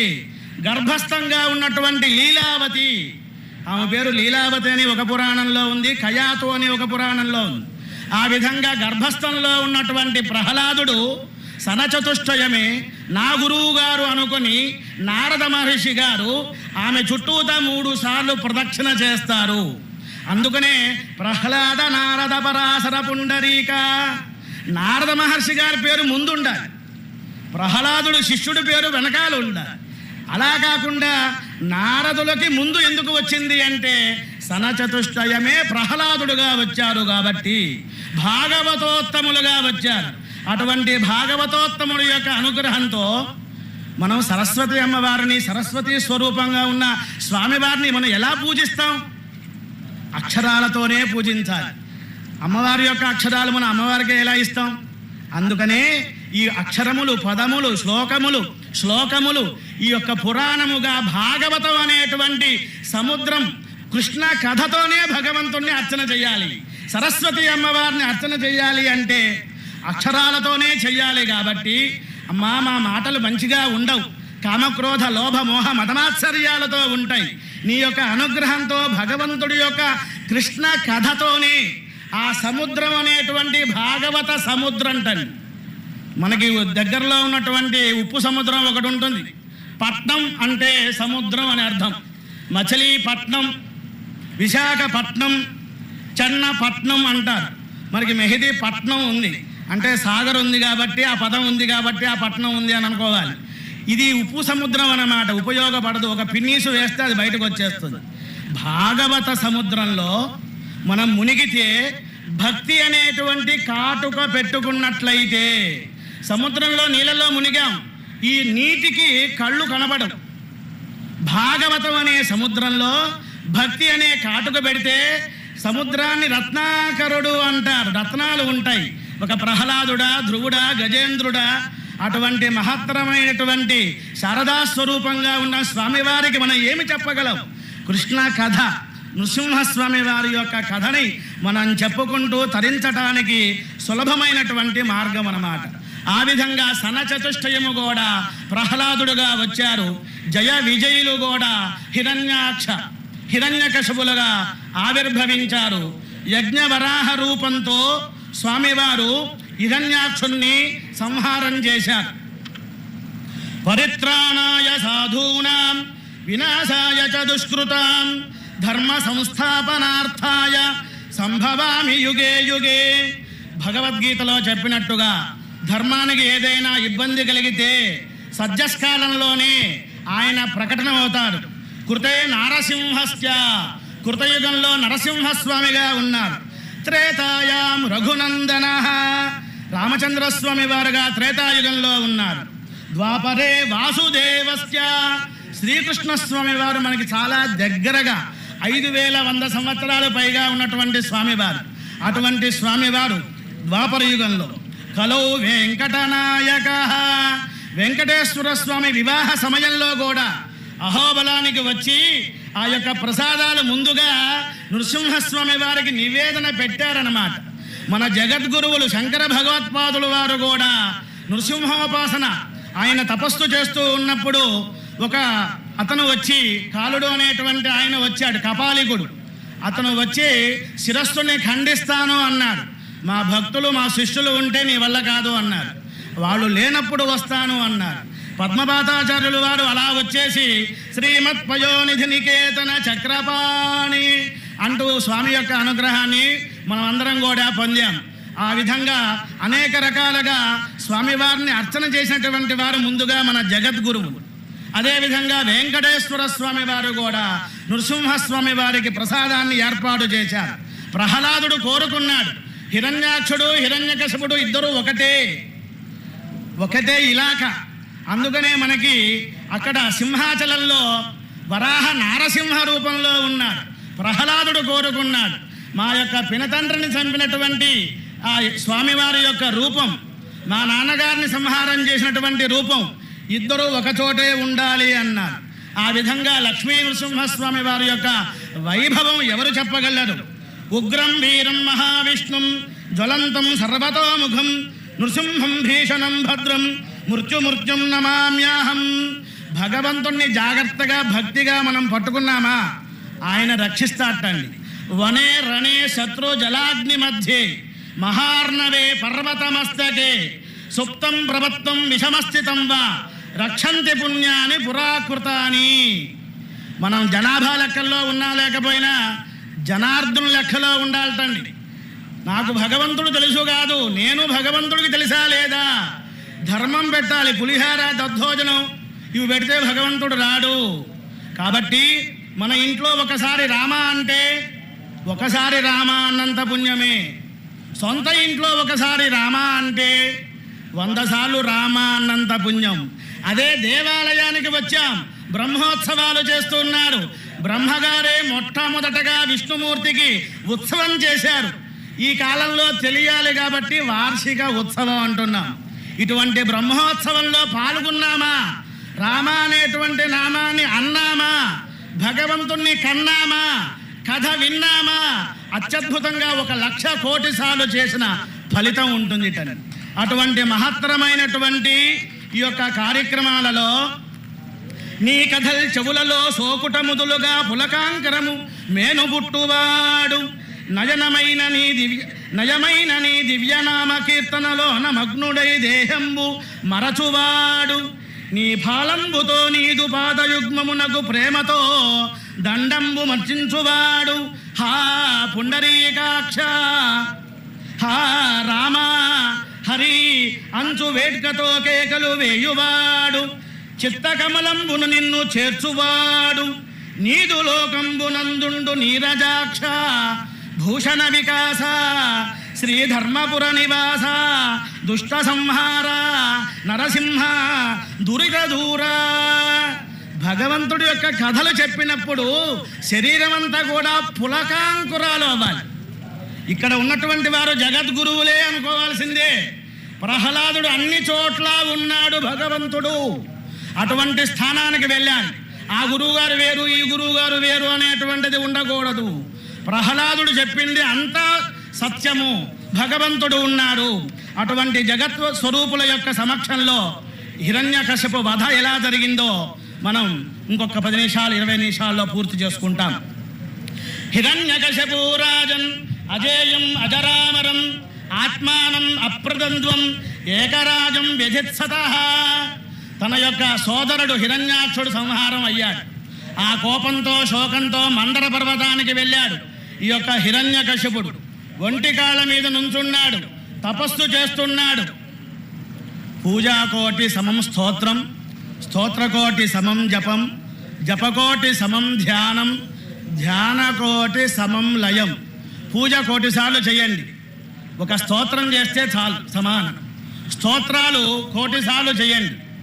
ఒక జపం చేస్తే, అంటే స్తోత్రాలు మనకి 2 పేపర్లుగా ఉంటుంది, జపం 2 వాక్యాలు ఉంటుంది. దేవ ఆలయం, దేవాలయం. ప్రతిరోజు దేవాలయానికి పొద్దున సాయంత్రం రావాలి. మన యొక్క దేవాలయంలో శనివారం నాడు స్వామివారికి అభిషేచనం చేస్తున్నారు. దగ్గరలో ఎక్కడా కూడా అటువంటి అవకాశం లేదు, కనలేము, చూడలేము. అటువంటి మహత్తరమైనటువంటి అవకాశం. దేవ ఆలయం, దేవాలయం. భగవంతుడితో రమించాలి, తపించాలి, జపించాలి, స్మరించాలి. ఈ యొక్క హిరణ్యకశిపు కూడా తపస్సు కోసం వెళ్తే ఆ విషయం ఇంద్రుడు తెలుసుకున్నాడు. బ్రహ్మగారి దగ్గరికి వెళ్ళాడు. బ్రహ్మగారు బృహస్పతి గారికి చెప్పారు. బృహస్పతి గారు ఒక చిలుక వేషం వేసుకుని వచ్చారు. ఎక్కడైతే తపస్సు చేస్తున్నాడో ఈ హిరణ్యకశిపుడు, నారాయణ మంత్రాన్ని బయట చెప్పకూడదు, అష్టాక్షరీ మంత్రం, ద్వాదశాక్షరీ మంత్రం, అటువంటి నారాయణ మంత్రాన్ని చిలుక రూపంలో బృహస్పతి గారు చెబుతున్నారట. అలా చెప్పేటువంటి సమయంలో మనసు ఏకాగ్రత కలగట్ల. ఏదో తపస్సు చేసుకుందాం అనుకున్నాం, నా వైరి నామాలు వినబడుతోంది అనుకున్నాడు ఈ యొక్క హిరణ్యకశిపు. ఒకవేళ ప్లేస్ మారిస్తే బాగుంటుందేమో అనుకున్నాడు. ఈ చెట్టు నుంచి ఆ పుట్ట నుంచి ఆ రాయి దగ్గరికి వెళ్ళాట. ఆ రోజు అసలు ఏకాగ్రత కుదరలేదు. ఇంటికి వెళ్ళాడు. పాపం ఇల్లాలు ఆ కయాతువు లీలావతి, ఏమండి 10,000 సంవత్సరాలు తపస్సు చేసుకోవడానికి వెళ్ళారు కదా, అప్పుడే వచ్చారు ఏమిటి అంటే, ఏమీ లేదు, తపస్సు చేస్తుంటే నారాయణ అనేటువంటి నామము నాకు వినపడుతోంది అన్నారు. ఏమన్నారండి? నారాయణ అనేటువంటి నామం. ఆహా, ఒక 10 నిమిషాలు అయిన భోజనం పెడతా అండి, రండి. అదేమిటండి, ఒక చిలుక ఏదైనా నారాయణ అంటుందా? ఏమన్నదండి అంది భార్య. హిరణ్యకశిపుడు నారాయణ. చివరికి రాత్రి వాళ్ళిద్దరూ పడుకునే సమయంలోపు 108 సార్లు ఈ యొక్క హిరణ్యకశిపు నారాయణ నామస్మరణ చేసిన మాత్రమునే పుట్టినవాడు ప్రహ్లాదు. అటువంటి మహత్తరమైనటువంటి ప్రహ్లాదోపాఖ్యానం జగద్గురువుల యొక్క సమక్షంలో మనం చెప్పుకుంటున్నాం. గాలింగుంభిని అగ్ని అంబువుల ఆకాశస్థలం దిక్కులన్ రేలన్ ఘస్త్రములం తమ ప్రభల భూరిగ్రాహ రక్షామృగవ్యాలాది జనరాదు జంతు కలహ వ్యాప్తిన్ సమస్తాస్త్ర శస్త్రాలిన్ మూర్చువులేని జీవనము లోకాధీశ ఇప్పించవే. పగళ్ళు రాత్రులు ఏ మృగం, ఏ జంతువు, ఏ మానవుడు ఏ శస్త్రాస్త్రాల నుండి మరణం లేకుండా దుర్లభమైనటువంటి వరాలు కోరుకున్నాడు. బ్రహ్మగారు వచ్చారు. నాయనా, ఇటువంటి వరాలు ఎవరూ కోరుకోలేదురా, బుద్ధి దగ్గర పెట్టుకుని జీవించు, ఇస్తున్నాను అన్నాడు. తస్య దైత్యపతే పుత్రాశ్చత్వారః పరమాద్భుతాః ప్రహ్లాదో భూన్మహాస్తేషాం గుణైర్మహదుపాసకః. అటువంటి హిరణ్యకశిపుడికి 4 పిల్లలు. వారిలో పెద్దవాడు ప్రహ్లాదుడు. హ్లాదము అంటే ఆనందము. ప్రహ్లాదుడు ప్రకృష్టమైన ఆనందాన్ని పొందేవాడు. అటువంటి మహత్తరమైనటువంటి ప్రహ్లాదుడు ఎప్పుడూ కూడా ఆత్మవత్ సర్వభూతానాం ప్రియుడు, హితుడు, మిత్రుడు, స్నేహితుడు, బాంధవుడు కూడా. తన యందునకిల భూతములందు ఒక భంగి సమహితత్వం గుణ జరుపువాడు. పెద్దల పొడగన్న భృత్యునికై వడి చేరి నమస్కృతులు చేయువాడు. కన్నుదోయికి అన్యకాంతల అడ్డంబైన మాతృభావన చేసి మరలువాడు. తల్లిదండ్రుల భంగి ధర్మవత్సలతను దీనులగాన చింతించువాడు. సకుల ఎడ సోదర స్థితి జరుపువాడు. లీల ఎందును బొంకులు లేనివాడు. లలిత మర్యాదుడు ప్రహ్లాదుడు. అధిపా భోగాలు, స్త్రీలు, రాజ్యాలు, పదవులు, వైభవాలు ఎన్నున్నా ఈ కాలంలో ఒక ఎమ్మెల్యే, ఒక ఎంపీ, అంతకన్నా మన ఇంట్లో మనమే డబ్బు ఉన్న వాళ్ళం అనుకుని మన పిల్లల్ని పాడు చేస్తున్నాం. ప్రతిరోజు కూడా సాయంకాలం పూట, పూర్వకాలంలో 1 ఎకరం పొలం ఉన్న 10 మంది సంతానం. ఇప్పుడు 1 ముద్దు, 2 హద్దు, 3 వద్దు అంటున్నారు పిల్లల్ని. 10 మంది సంతానం ఎంతో ఆనందంగా ఉన్నారు. 4 రోజుల ఉపనయనాలు చేశారు, 5 రోజులు వివాహాలు చేశారు. 1,00,000 సంపాదిస్తున్నాం, 1,00,000 జపం చేయలేకపోతున్నాం. కాబట్టి ప్రతి వాళ్ళు కూడా దేవాలయానికి వచ్చి పొద్దున సాయంత్రం లక్షణంగా లక్ష్యం చేరాలి అంటే మీ యొక్క లక్షణం బాగుండాలి. సంకల్ప శుద్ధి ఉందనుకోండి, సంకల్ప సిద్ధి కలుగుతుంది. ప్రహ్లాదుడు కూడా నిరంతరము భగవన్నామ స్మరణ చేస్తూ ఉన్నాడు. మన ఇంట్లో మన పిల్లవాడిని పొగట్టం కాదు, శత్రువులు వాళ్ళు పొగడాలి. ఈ ప్రహ్లాదుడి యొక్క విరోధులు ఎవరు? హిరణ్యకశిపుని యొక్క విరోధులు ఎవరు? దేవేంద్రాది సభలలో కూడా ప్రహ్లాదుని కోరుతూ ఉన్నారు, ఆనందిస్తూ ఉన్నారు. ఎం సాధుగాథ సదసి రిపవోపి సురానృప ప్రతిమానం ప్రకుర్వంతి కిముదా అన్యే భవాదృశ. నిరంతరము కూడా భగవన్నామ స్మరణ చేస్తూ పానీయంబులు త్రాగుచున్ కుడుచుచున్ భాషించుచున్ హాసలీలా నిద్రాదులు చేయుచున్ తిరుగుచున్ లక్షించుచున్ సంతత శ్రీనారాయణ పాద పద్మయుగలీ చింతామృతాస్వాద సంధానుండై మరిచెన్ సురారి సుతుడు ఏతద్విశ్వమున్ భూవర. ఏదో పూజ చేయమంటే టైం పెట్టుకుని అలారం పెట్టుకుని 5 నిమిషాలు అయిపోయింది వెళ్తా అంట కాదు. మా ఈ బంధువులు ఒకళ్ళు ఉన్నారు, ఒక 3 తరాల క్రితం జరిగింది. ఇది యథార్థ కాదా? ఒక తన భార్యకి చెప్పాడు, ఇవాళ వంకాయ కూర చేయమన్నాడు. పొట్ట కోసి దానిలో కాస్త శనగపిండి వేసి నేను తినాలనుకుంటున్నానని ఆయన రుచి అంతా చెప్పాడు. ఆయన జపం చేసుకుని వస్తా అని చెప్పి లోపలికి వెళ్ళి వచ్చారండి. నేను వంకాయ కూర చేయమంటే బెండకాయ కూర చేసావు ఎందుకు అన్నారు. అవునండి, మీరు మొన్న సాయంత్రం వెళ్ళారు పూజా మందిరంలోకి, ఇవాళ వచ్చారు కాబట్టి. అంటే పిడుగులు పడినా వర్షాలు పడినా ఆ వంకాయ కూర పాడైపోతుందన్న ఉద్దేశంతో ఆ 3 రోజులు కూడా ధ్యానంలో నిమగ్నమయ్యాడు. ఈ ప్రహ్లాదుడు కూడా మంచినీళ్ళు త్రాగుతున్నా, స్నానం చేస్తున్నా, అన్నం తింటున్నా భగవంతుడి యొక్క నామాన్ని స్మరిస్తూ ఉన్నాడు. అన్నప్రాసన నాడే ఆవకాయ తినలేం కదండి. ఈ కథ వినగా వినగా చిన్ననాటి నుంచి కూడా, అందుకనే మన పూర్వీకులు చెప్పేవాళ్ళు, ప్రాతర్జూత ప్రసంగేన, పొద్దున పూట భారతం వినండయ్యా, మధ్యాహ్నం పూట సీతాయాశ్చరితం మహతు దశశిరో వధ రామాయణాన్ని వినండి, సాయంకాలం పూట నవనీత చోరుడు శ్రీకృష్ణస్వామి వారి యొక్క దివ్యమైనటువంటి గాథ వినండయ్యా. అలా వినగా వినగా చెప్పగా పోరగా మన మనసు శుద్ధి అవుతుంది.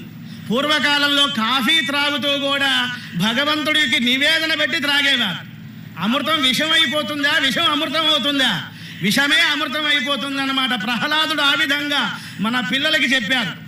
ఆ విధంగానే ఇక్కడ కూడా చెబుతున్నారు, పుత్రులు నేర్చిన నేరకున్న ధనకులు పోషింతురు. పిల్లవాడు చదివినా చదవకపోయినా మన పిల్లవాడు కదా అని వాడితో వ్యాపారం ఎవ్వరూ చేయరు. ఆ విధంగానే నా పిల్లవాడు, నా బడాయి, నా దర్పం, నా స్టేటస్ వీడికి రాలేదే. ఒకవేళ గురువుల దగ్గర పంపిస్తే ఈ కాలంలో పిల్లవాడు ఒక్కడే ఉంటాడు, మాటలు రావట్లేదండి అంటారు. పూర్వం 10 మంది సంతానం కాబట్టి వాళ్ళే వాగుతూ మాటలు వచ్చేస్తూ ఉండేది.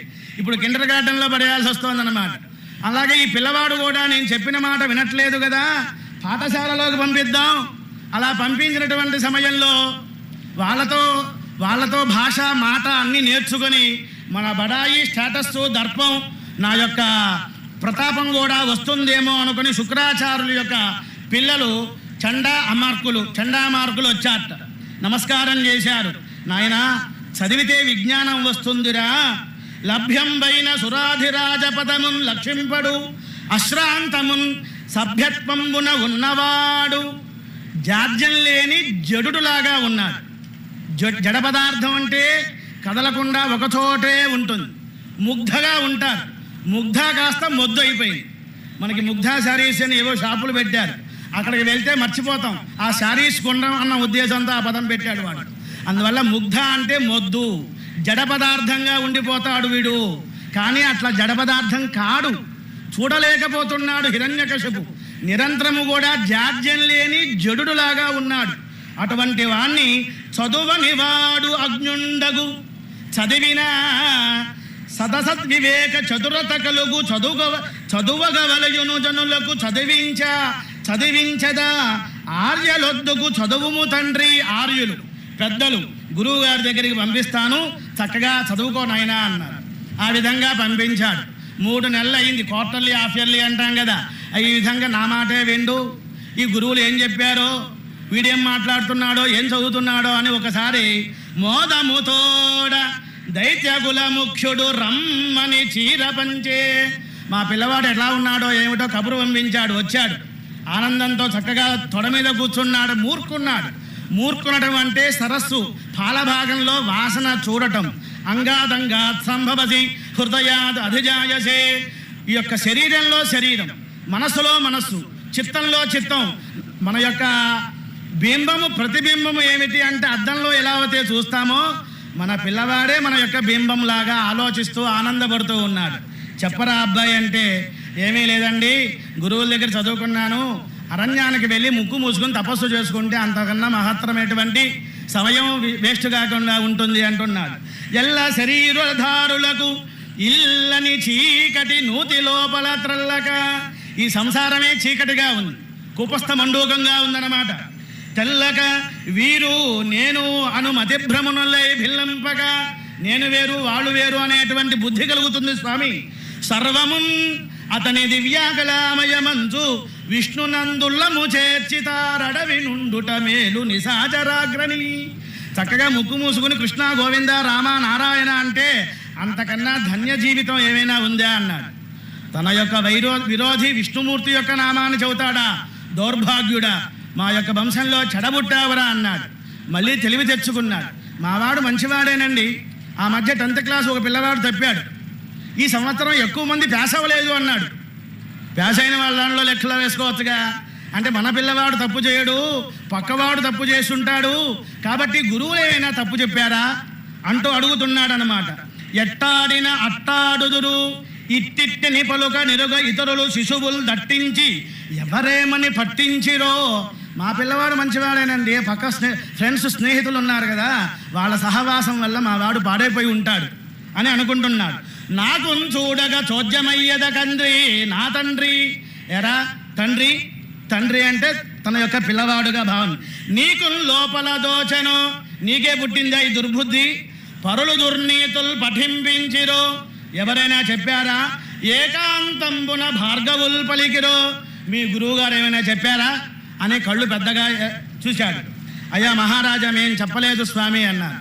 మరలా పిల్లవాడిని ఇంకా జాగ్రత్తగా చెప్పి చదివించి తీసుకురండి అన్నారు. అలా పంపించారు. నాయనా తోటి స్నేహితులు పిల్లలందరూ కూడా నీ వయసు వాళ్ళే కదా, మరి నీకు ఆ బుద్ధి ఎలా వచ్చిందిరా అంటే ఎంతసేపటికి ధర్మార్థ కామం గురించే చెబుతున్నారు. మోక్షం కావాలి, కైవల్యం కావాలి, మానవ జన్మ సార్థకం అవుతుంది అంటూ గురువులకే చెప్పేస్తున్నాడు ఈ యొక్క ప్రహ్లాదుడు అన్నమాట. మందార మకరంద మాధుర్యమును తేలు మధుపంబు గోవునే మదనములకు. మందారంలో ఉన్నటువంటి తీయగా ఉన్న ఆ యొక్క మధురాన్ని తుమ్మెద ఉమ్మెత్తె పువ్వు దగ్గరికి వెళ్తుందా? అదేవిధంగా మానస సరోవరంలో ఉన్నటువంటి హంస, రాజహంస మన పక్కన మూసీ నదిలో తిరుగుతుందా? నిజంగా ముచ్చుకుందా నది అండి, దాన్ని మూసీ నది చేసేసాం. ముచ్చుకుందా నది అలువేలు మంగాపురం కాస్త ఆల్వాల్ అయిపోయింది, ఆలయాలు ఆలవాలంగా ఉందిట అక్కడ. అదేవిధంగా చెన్నకేశ్వర గుట్ట, చెన్నుగుట్ట, చాంద్రాయన గుట్ట అయిపోయింది. ఈ రూపాంతరాలు సరిపోయినాయన్నమాట. ముచ్చుకుందుడు చాలా గొప్పవాడు, ఏదో మాటలో అన్నాను తప్ప క్షమించాలి. అటువంటి వాగుల వంక తిరుగుతుందా ఈ యొక్క రాజహంస అంటూ చెబుతారు. మందార మకరంద మాధుర్యమును తేలు మధుపంబు ఓవునే మదనములకు నిర్మల మందాకిని వీచికెల దూగు రాజంసనునే తరంగినులకు లలిత రసాల పల్లవ ఖాదియే చొక్కు కోయిల చేరునే కుటజములకు. వసంత మాసంలో మామిడి చిగురుటు ఆకులను తింటుంది కోకిల. అటువంటి కోకిల కొండ మల్లెల వైపు వెళ్తుందా తండ్రి గురువు గారికి చెబుతూ ఉన్నాడు. పూర్ణేందు చంద్రికా స్ఫురిత చకోర మరుగునే సాంద్ర నీహారములకు. పౌర్ణమి నాడు చంద్రవెన్నెలలో చకోర పక్షి ఆ యొక్క వెన్నెలను ఎలా అయితే ఆస్వాదిస్తుందో అది తెల్లగా ఉంది. హిమాలయ పర్వతం మంచు కూడా తెల్లగా ఉంది, అటు వెళ్తుందా? నా మనస్సు నా బుద్ధి చిన్ననాటి నుంచి కూడా భగవంతుడి మీదే ధ్యాసే శ్వాసగా ఉంది అంటూ తన గురువులకే చెప్పాడనమాట. ఇంకా ఇట్లా కాదు అని సామధాన భేదాలతో ఆ పిల్లవాడికి చక్కగా చెప్పి, అమ్మయ్యా మనం బాగా చెప్పాం, ఈ మాట గురువు గారి దగ్గర తీసుకువెళ్తే కాస్త దక్షిణ కాసులు కూడా ఏమైనా ఇస్తారేమో అన్న ఉద్దేశంతో మళ్ళీ తీసుకువెళ్ళాడు. చాలా ఆనందం పొందాడు. ఈ యొక్క తొడ మీద కూర్చోబెట్టుకున్నాడు. నాయనా ఎప్పుడైనా పిల్లలకి ఛాయస్ ఇవ్వాలండి. నీకు ఏదైనా మంచి పద్యం వస్తే చెప్పరా అన్నది చెప్ప, దానిలో ఫలానా శ్లోకం ఫలానా చెప్పు అంటే చెప్పకూడదు. ఆ పిల్లల్ని ఉత్తేజపరచాలన్నమాట. ఈ యొక్క హిరణ్యకశిపుడు కూడా చెప్పరా అబ్బాయి అంటే శ్రవణం కీర్తనం విష్ణో స్మరణం పాదసేవనం అర్చనం వందనం దాస్యం సఖ్యం ఆత్మనివేదనం. ఇవన్నీ కూడా భగవంతుడి మీద తిప్పితే చాలన్నట్ట. ఒక్కసారి తొడ మీద కూర్చున్నటువంటి ఆ పిల్లవాడిని అలా బయటపడేశాడు. భయపడలేదు, భగవంతుడు ఉన్నాడు అనేటువంటి ఉద్దేశంతో నిర్భీకుడై. ఎవరికండి భయం? భగవంతుడి యొక్క భక్తుడికి భయం ఉండదు. ఈ సంసారంలో ఉన్న వాళ్ళందరికీ కూడా భయమే.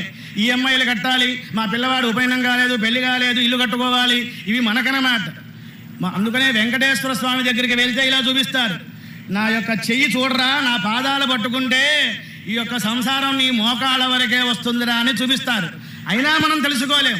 ఇక్కడ గుడి ఉన్నది, నృసింహస్వామి వారి యొక్క శారదా స్వరూపులుగా ఉన్న స్వామివారి యొక్క దేవాలయం వెళ్ళాలి అనుకుంటాం, కానీ వెళ్ళలేం. కానీ గురు కృప ఉంటే కానీ నిరంతరము దేవాలయానికి వెళ్ళాలి. ఆ విధంగానే ప్రహ్లాదుడు కూడా కమలాక్షు నర్చించు కరములు కరములు, శ్రీనాథు వర్ణించు జిహ్వ జిహ్వ. దీనిని ఏమంటారంటే గళం అంటారు. భగవన్నామ స్మరణ చేస్తే గళం, లేకపోతే గంగాళం. కాఫీ, టీ, టిఫిను, భోజనం ఇవంతా నింపేస్తున్నాం తప్ప దీనిని గళము అంటారు. భగవన్నామ స్మరణ చేస్తేనే ఈ యొక్క వాక్కుకి అర్థం అన్నమాట. సురరక్షకుని చూడ్కు చూడ్కులు చూడ్కులు, శేషసాయికి మ్రొక్కు శిరము శిరము, విష్ణునాకర్ణించు వీణులు వీణులు, మధువైరిద వెలిన మనము మనము, భగవంతు వలకుని పదములు పదములు, పురుషోత్తముని మీద బుద్ధి బుద్ధి. ఈ బుద్ధి ఏమిటి అంటే నిరంతరం భగవంతుడి మీద ఉండాలి. పోతన్న గారు దీన్ని లాటానుప్రాసగా చేశారు. ఎసెండెన్స్ డిసెండెన్స్ అంటారుగా, ఆరోహణ అవరోహణ అంటారు కదా. పైనుంచి వచ్చేటప్పటికల్లా తండ్రి అలా చెప్పాలి అంటున్నారు, కింద నుంచి చెప్పేటప్పటికల్లా తండ్రి ఇలా చెబుతాడు అంటున్నారు అన్నమాట. దేవదేవుని చింతించు దినము దినము. 24 గంటల్లో మీ యొక్క భార్య పిల్లలు సంసారంలో మునగానా తేలానా చక్కగా చేసుకోవచ్చు. ఈ కలియుగంలో ఉన్నటువంటి సుఖం ఇంకెక్కడా లేదు. వేల వేల సంవత్సరాలు యజ్ఞాలు యాగాలు హోమాలు ఏమీ చేయలేము. 24 గంటల్లో 23.5 గంటలు మీ ఇంట్లో మీ పనులు చూసుకున్న ఒక్క అరగంట స్వామి దగ్గరికి రండి. ఒక్క స్వామివారి యొక్క స్వామివారి దగ్గర తల వంచితే మీరు ఇంకా ఎవరి దగ్గర తల వంచవలసిన పని లేదన్నమాట. ఆ విధంగానే ప్రహ్లాదుడు కూడా భగవంతుడి దగ్గరే తల వంచుతాను తప్ప తండ్రి గారు కదా తప్పు చెబుతున్నాను అనుకోకూడదు. ఖచ్చితంగా తండ్రి అయినా సరే ఎవరైనా సరే అని మనసులో అనుకున్నాడు. దేవదేవుని చింతించు దినము దినము, చక్రహస్తుని ప్రకటించు చదువు చదువు. ఏమండి పుస్తకం వేశానండి రాశానండి అంటే షోకేసులో పెట్టుకోవడం తప్ప ఉపయోగం లేదు. మనం ఎంత అదృష్టం, రామాయణ భారత భాగవతాలు పోతన్న గారు తెలుగులో ఆంధ్రీకరించిన పద్యాలు మనం చెప్పుకుంటున్నాం. పోతన్న గారి కన్నా మనం ముందు పుట్టామనుకోండి, ఈ పద్యాలు మనం చదవగలమా? చదవలేమన్నమాట. మనం చాలా అదృష్టవంతులం. ఆ విధంగా కుంభినీధువు చెవిడి చెప్పెడి గురుడు గురుడు, తండ్రి హరి చేరు మనియడి తండ్రి తండ్రి, కంజాక్షునకు గాని గాయంబు గాయమే, పవన కుంభిత చర్మ భస్త్రిగాక. ఈ యొక్క కొలువు తిత్తుల్లో పెద్దగా ఊదుతూ ఉంటారు గొట్టంలాగా. ఈ యొక్క శరీరం కూడా నవరంధ్రాలతో ఉన్నటువంటిది కాబట్టి ఈ యొక్క శరీరం ఉపయోగం లేదు. నిరంతరము ఈ యొక్క కాయము అంటే శరీరము భగవంతుడికి అర్పణ చెయ్యాలి. ఎలా? జగద్గురువుల ముందు సాష్టాంగ దండ ప్రణామంగా ఉరస శిరస దృష్ట్యా మనస వచసా తథా పద్భ్యాం కర్ణాభ్యాం కరాభ్యాం ప్రణామ అష్టాంగం ఉచ్యతే. ఈ విధంగా ఒక దండం ఒక కర్ర ఎలా అయితే పడిపోతుందో ఆ విధంగా దండం పెడితే ఈ యొక్క శరీరానికి ఉపయోగం అంటున్నాడు. వైకుంఠుని పొగడని వక్త్రంబు వక్త్రమే, ఢమ ఢమ ధ్వనితోడి ఢక్కగాక, హరిపూజనము లేని హస్తంబు హస్తమే, తరుశాఖ నిర్మిత దర్వికాక. కొయ్యళ్ళు పచ్చళ్ళు ఉంటాయి కదండి, స్పూన్లు ఉంటాయి కదా. పూర్వం కొయ్యతో చేశారు, చెక్కతో చేసేవారు. ఈ యొక్క చెక్కతో తయారు చేసినటువంటి ఆ యొక్క దర్వి, ఆ యొక్క స్పూను పచ్చల్లోనూ పెట్టినా తీపిలోనూ పెట్టినా అదేనా వాసన చూస్తుందా? అది రుచి చూస్తుందా? ఈ యొక్క చేతులు ఎందుకు అంటే నిరంతరము భగవంతుడిని అర్చిస్తేనే ఈ యొక్క చేతులకి చేతులు. ఈ కన్ను ఎందుకు అని అంటే భగవంతుని చూడటానికి, లేకపోతే గవ్వ కన్నే. మన యొక్క ముక్కులు ఎందుకు అంటే హృదయస్థలం మీద ఉన్నటువంటి స్వామివారి యొక్క తులసిమాల ఆగ్రానం చేయిస్తే దీన్ని ముక్కు అంటారు. లేకపోతే గోడకి బొక్క, నా ముక్కు ఒకటే. గోడ బొక్క ఏం వాసన చూస్తుందండి? ఆ విధంగానే చక్రి చింతలేని జన్మంబు జన్మమే, తరల సలిల ఉద్భుతంబుగాక. ఒక నీటి బుడగ ఉంది, ఒక క్షణంలో అయిపోతుంది. మీ యొక్క ఆయుష్ ఎంతండి అంటే ఏమీ లేదు, ఒక అప్పడం నవిలంత వయసేట అంత సమయమేనమాట. అటువంటి శరీరాన్ని భగవంతుడి యొక్క అనుగ్రహంతో మనకి వచ్చినప్పుడు విష్ణు భక్తి లేని విబుధుండు విబుధే పాదయుగముతోడి పశువుగాక. మనం కూడా 2 కాళ్ళ జంతువులం, నర పశువులం అంటాం. కాదు ఇక్కడ ఉన్న వాళ్ళందరూ కూడా గురువుల యొక్క అనుగ్రహంతో మనం అందరం భక్తులమే అన్నమాట. భగవంతుడి యొక్క నామాన్ని స్మరించకుండా అదేవిధంగా భక్తి అనేటువంటి కాటుక పెట్టుకోలేని వాడి గురించి చెబుతున్నారన్నమాట. సంసార జీమూత సంఘంబు విచ్చునే చక్రిదాస్య ప్రభంజనములేక. ఆకాశంలో మేఘాలన్నీ వచ్చాయి, అలా కలుసుకున్నాయి. ఒక వాయువుతో ఒక గాలితో మొత్తం కూడా చెల్లాచెదురు అయినట్టుగా గురు కృపతో భగవంతుడి యొక్క అనుగ్రహంతో మన యొక్క కష్టాలన్నీ కూడా తొలగిపోతాయి. ఒక డబ్బాలో పత్తి వేయండి, చిన్న నిప్పు కనుక వేయండి, మొత్తం దగ్ధం అయిపోతుంది. ఆ విధానే మనం లోపలికి వెళ్ళి రోజు తీర్థం తీసుకుంటాం, పవిత్రమైనటువంటి తీర్థం. ఇలా తీసుకోవాలండి. ఒక డ్రాప్ కింద పడిందా 7 దిన పుణ్యం వినస్తది, 7 రోజులు చేసుకున్న పుణ్యం పోతుంది. కాబట్టి భద్రంగా జాగ్రత్తగా తీర్థాన్ని తీసుకోవాలి. స్వామివారి యొక్క ప్రసాదాన్ని మాస్టర్ బెడ్రూమ్లో పెట్టకూడదు, మంచాల మీద పెట్టకూడదు, సోఫాల మీద పెట్టకూడదు. దక్ష ప్రజాపతి కూడా తన యొక్క చివరి అమ్మాయిని సతీదేవిని పరమశివుడికి ఇచ్చి వివాహం చేశారు. కొంతకాలానికి పరమేశ్వరుడి మీదే ద్వేషం పెట్టుకున్నారు. ఎందుకు జరిగింది అంటే శివ పూజ చేసి తన భార్యకి మాస్టర్ బెడ్రూమ్లో ఉందన్న ఉద్దేశంతో ఆ నిర్మాల్యాలన్నీ తీసుకుని వెళ్తే మంచం మీద పెట్టాడు. ఆ రోజు రాత్రిపూట వాళ్ళిద్దరూ పడుకున్నారు. అప్పటి నుంచి హేతువాదం వచ్చిందన్నమాట. కాబట్టి మన యొక్క శరీరము మన యొక్క భగవంతుడి యొక్క అనుగ్రహంతో దేవాలయానికి వచ్చినప్పుడు పవిత్రంగా ఉండాలి, ఒక లైనుగా ఒక క్రమశిక్షణగా ఉండాలి. తీర్థం తీసుకునేటప్పుడు భక్తులు 100 మంది ఉంటారు, అర్చక స్వామి వారు ఒక్కరే ఉంటారు. అలా పోస్తూ ఉంటారు, తీర్థం ఇస్తూ ఉంటారు. ఆయనది తప్పు కాదు, మనం జాగ్రత్తగా తీసుకోవాలి. ఆ ప్రసాదాన్ని కూడా జాగ్రత్తగా పెట్టుకోవాలి తప్ప ఎక్కడ పడితే అక్కడ పెట్టకూడదు. ఇవన్నీ కూడా భగవంతుడి యొక్క గురువుల యొక్క అనుగ్రహంతో తెలుస్తాయి అని ప్రహ్లాదుడు కూడా చెప్పారు. కాస్త బాగా కోపం వచ్చింది. తప్పులు లేవు మా వలన దానవనాథ, విరోధి శాస్త్రములు చెప్పము, క్రూరులై పరులు చెప్పరు. ఈ యొక్క చండామార్కులు కూడా గజగజ వణికిపోతున్నారు. మహారాజా, మాది తప్పు కాదు, మీ పిల్లవాడికి పుట్టిన నుంచి వచ్చినటువంటి నైజ మనీషం అని చెబుతున్నారన్నమాట. తప్పులు లేవు మా వలన దానవనాథ, విరోధి శాస్త్రములు చెప్పము, క్రూరులై పరులు చెప్పరు. మీ చరణంబులాన ప్రతిజ్ఞ చేస్తున్నాం, మీ యొక్క పాదాల సాక్షిగా మేము చెప్పలేదు, మా యొక్క పాఠశాలలో ఉన్నటువంటి పిల్లలు కూడా చెప్పలేదు. మీ కుమారునకు ఇంతయు నైజ మనీష ఎవ్వరు చెప్పెడి పాడి కాదు, ప్రతి చింతలంపు నేర్పు కైవడి. ఎరా, గురువులు చెప్పకపోతే అది మోసపు శాస్త్రం అవుతుంది. నువ్వు యూట్యూబ్ ఛానల్లో చూసుకుంటావా, పుస్తకాలు చదువుకుంటావా? వధ అంటే చెప్పటం, వధ అంటే చంపటం. మనం ఏదో పుస్తకాలు వస్తున్నాయిగా చూస్తూ చెబుతుంటే సరిపోదు, గురు కృప ఉండాలి, గురువు దగ్గర సేవ చేస్తూ ఉండాలి. ఒక శిష్యుడు అన్నాడు గురువు గారితో పాటు భోజనం చేస్తూ, గురువుగారండి నాకు అన్నంలో ఆవదం వేశారండి అన్నాడు. పిల్లవాడా, పిచ్చివాడా, 12 సంవత్సరాల నుంచి నీకు ఆవదం వేస్తున్నావు, నీకు విద్య పూర్తయింది, బయలుదేరిపో అన్నట్టు. అంటే వాడి యొక్క చదువు కోసమే ఏం తింటున్నాడో 12 సంవత్సరాలు కూడా వాడి యొక్క శరీరము, పక్కన ఉన్నటువంటి టీవీలు, ఫోన్లు ఏమి లేవు కదండి, నిరంతరము చదువు మీదే ధ్యాస ఉంది.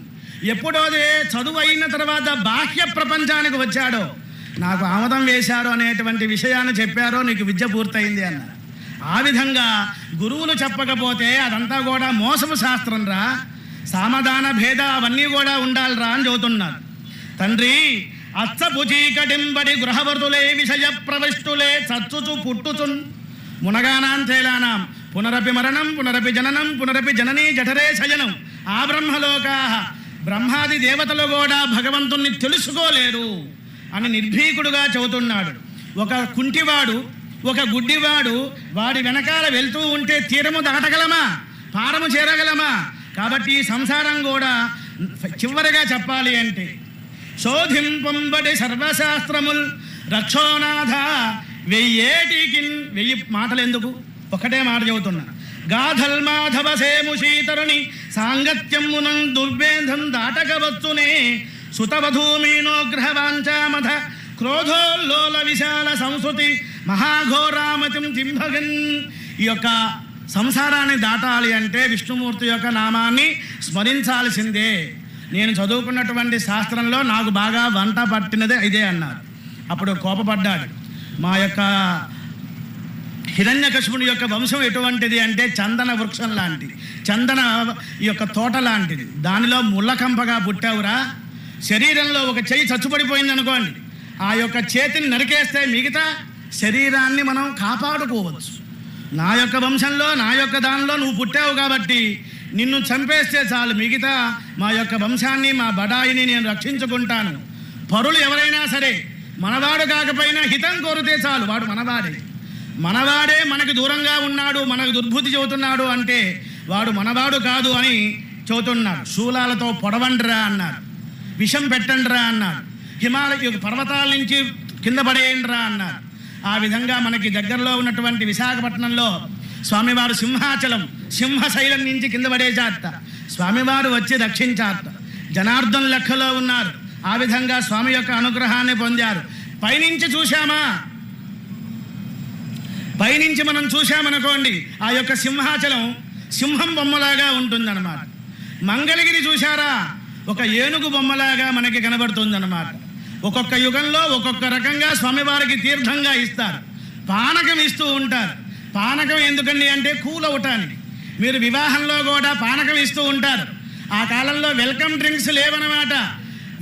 ఉష్ణేన శీతలం, -(-) అన్నట్టుగా పానకం వేడి, మిరియాలు వేడి, ఆ రెండు కలిస్తే కూల్ అవుతారట. అటువంటి స్వామివారి యొక్క అనుగ్రహంతో చల్లని చూపుతో ఈ యొక్క పానకాన్ని కూడా మనకి ఇస్తూ ఉంటారు. అటువంటి మహత్తరమైనటువంటి స్వామివారి యొక్క దివ్య లీల వైభవ శౌర్య గాంభీర్య విక్రమ పరాక్రమాలన్నీ కూడా ప్రహ్లాదుడికి తెలుసు. విషం ఇచ్చారు, నారాయణ స్మరణతో అది అమృతం అయిపోయింది. చంపితే చావడే అని బాధపడుతూ ఉన్నాడు. అటువంటి సమయంలో చాలా దుఃఖపడుతున్నప్పుడు గురువులు వచ్చారు. మేము చెప్పగా పోరగా అబద్ధం కూడా నిజమైపోతుంది కదా అన్న ఉద్దేశంతో ఆ పిల్లల వాడిని వరుణపాశాలతో కట్టేసి తీసుకువెళ్ళారన్నమాట. గురువు గారు కదా, ఏదో ఇంట్లో పని ఉంది, అలాగా కొన్ని కూరగాయల కోసం వెళ్ళారు. శిష్యులందరినీ కూడా భక్తుడు అన్నవాడు తాను ఒక్కడే తరించాడు. సంఘాన్ని, సమాజాన్ని, దేశాన్ని తరింపజేస్తారు.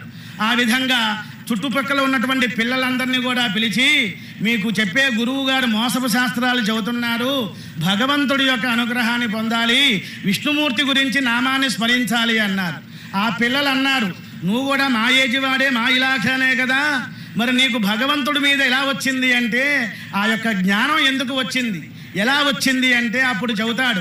నారద మహర్షి గారు మా అమ్మగారిని రక్షించారు. ఇంద్రుడు ఒకానొక సమయంలో తీసుకువెళ్ళినప్పుడు నారద మహర్షి గారు మా అమ్మకి చెబితే, మా అమ్మ గర్భంలో నేనుంటే, ఆడవాళ్ళు లేడీస్ ఎప్పుడూ కూడా వ్యవహారంలో ఉంటారు, మర్చిపోతారు. మా అమ్మ మర్చిపోయింది. నేను గర్భస్థంగా ఉన్నటువంటి నారాయణ మంత్రాన్ని విన్నాను, అది నీకు చెబుతున్నాను అన్నారు. వెంటనే గురువు గారు కూడా తీసుకువచ్చారు ఈ పిల్లవాడిని. స్వామి మా వల్ల కాదు అన్నారు. ఎరా దేవుడు ఎక్కడున్నాడో చూపు అన్నాడు. అన్ని చోట్ల కూడా ఉన్నాడండి అన్నాడు. ఈ స్తంభంలో ఉన్నాడా అన్నాడు. ఉన్నాడు అన్నాడు. కళడంభోది కళండు గాలి కళడాకాశమునన్ కుంభినన్ కలడు అగ్నిన్ దిశలం పగళ్ళు నిశలం ఖజ్యోత చంద్రాత్మలన్ కలడోంకారమున్ త్రిమూర్తుల త్రిలింగ వ్యక్తులందటన్ కలండు ఈశుండు కలండు తండ్రి వెదగంగా నేల ఈయాయడన్. ఈ స్తంభంలో ఉన్నాడు అన్నాడు. దృశ్యతే నాకు కనబడుతున్నాడు అన్నాడు ప్రహ్లాడు. అదృశ్యతే నాకు కనబడటం లేదు అన్నాడు హిరణ్యకశిపుడు అన్నమాట. భక్తుడు భృత్యుడి యొక్క మాట నిజం చేయటానికి లేడు అన్నారు కాబట్టి ఉన్నాను అని చూపించటానికి స్తంభంలో ఉన్నట్ట. సభా మధ్యలో ఉన్నారు.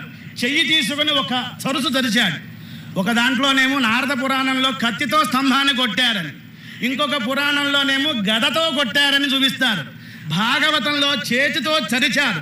ఆ విధంగా రెండు ముక్కలు అయిపోయినాయి. నిన్న పసర్లపాటి బంగారయ్య శర్మ గారు చెప్పారు, హరిహరపురం స్వామివారి దగ్గరికి ఆ దేవాలయంలో 2 స్తంభాలు పడిపోయి ఉన్నాయి, అది ఒకటే స్తంభం 2గా వచ్చింది అన్నారు. ఆ విధంగా లోపల నుంచి స్వామివారు బయటికి వచ్చారు. సత్యం విధాతుం నిజభృత్యుభాషితం. సత్యం తన భక్తుడు అనుకున్నటువంటి మాట నిజం చేయటానికి, బ్రహ్మగారు చెప్పిన మాట నిజం చేయటానికి. బ్రహ్మగారు చెప్పారు, నేను సృష్టించిన దానిలో నీకు మరణం లేదు అన్నారు. బ్రహ్మగారి కన్నా పైన ఒక గురువు గారు ఉన్నారు, ఆయన విష్ణుమూర్తి. అటువంటి వారు చెప్పిన ప్రకారంగా బ్రహ్మగారు చెప్పినట్టుగా సనచతుష్టయము కూడా శాపం పెట్టారు. కాబట్టి అందరి మాటలు సత్యం చేయటానికి సత్యం విధాతు నిజభృత్యుభాషితం వ్యాప్తం చ భూతేష్వఖిలేషు చాత్మనః అదృశ్యత అద్భుత రూపం ఉద్వహన్ స్తంభే సభాయాం నా మృగం నా మానుషం. అద్భుతమైన రూపాలు రెండే వస్తాయి, మనకి కనబడుతూ ఉంటాయి. సద్యస్కాలంలో రాముడు కృష్ణుడు పుట్టారు, పెరిగారు, లోకాన్ని సంరక్షణ చేశారు అనుకుంటాం. మనకి పరమేశ్వరుడు యొక్క జటాజూటం నుంచి కూడా వీరభద్రుడు ఒక్కసారి క్షణకాలంలో సద్యస్కాలంలో వస్తారు. ఇక్కడ కూడా నృసింహస్వామి వారు కూడా ఒక్కసారే వచ్చారు. నరమూర్తి కాదు, కేవల హరిమూర్తియు కాదు, మానవాకారము కేసరి ఆకారము ఉన్నది, హరిమాయా రచితముగు యథార్థం. ఈ యొక్క స్వామివారిని తెలుసుకోవాలి అంటే హరిహరపురానికి వెళ్ళాల్సింది. ఎందుకంటే రెండూ కూడా ఈ యొక్క ద్వైతము అద్వైతం కాదు, విశిష్టాద్వైతం రెండే. ఏకో విష్ణు, భగవంతుడు ఒక్కడే. ప్రారంభంలో ఎలా ఉండాలి అంటే దాసోహం అనాలట. స్వామివారు వేరు, నేను వేరు, దాసోహం దాసోహం అనాలి. కొన్ని రోజులకి దాతీసేయండి, సోహం నేనే భగవంతుణ్ణి, భగవంతుడే నేను అన్నట్టుగా ఇటువంటి విషయాలన్నీ కూడా మనకి అద్భుతంగా చెప్పారు. కరదృష్ట్రాభుకుటి సటాసకయు ఉగ్రధ్వానయు రక్తకేసరియుం దీర్ఘతరంత్రమాలికయు భాస్వన్నేత్రయున్నైనా నీ నరసింహాకృతి చూచి నేవెరవా పూర్ణ క్రూర దుర్వార దుర్భర సంసార దావాగ్నిన్ వెరతు నీ పాదాశ్రయం చేయువే. స్వామి నిన్ను చూస్తే నాకు భయం లేదు, ఈ సంసారం అంటే నాకు భయం అని 5 years 5 సంవత్సరాల వయసు కలిగిన పిల్లవాడు చెప్పాటండి. వెంటనే స్వామివారు ఏం చేశారంటే ఆ యొక్క హిరణ్యాక్షుని తీసుకున్నారు. పగలు కాదు, రాత్రి కాదు, ఇంట కాదు, బయట కాదు, స్తంభం ఈ యొక్క గుమ్మం దగ్గర పెట్టుకున్నారు, చీల్చేశాటండి. ఈ యొక్క గోర్లన్నీ కూడా అన్నాయిట. ఏమన్నాయంటే, స్వామి వాడికి 5 ప్రాణాలు 5 ప్రాణాలు ఉన్నాయి, మీరేమో 10 గోళ్లతో వచ్చారు ఏమిటి అన్నట్ట. ఒకసారి ఇలా అనుకున్నట్ట. అనుకోగానే స్వామివారికి ఈ పక్కన 5 పెద్ద పెద్ద ముత్యాలు ఉన్నాయిట, ఈ పక్కన 5 ముత్యాల హారాలు ఉన్నాయి.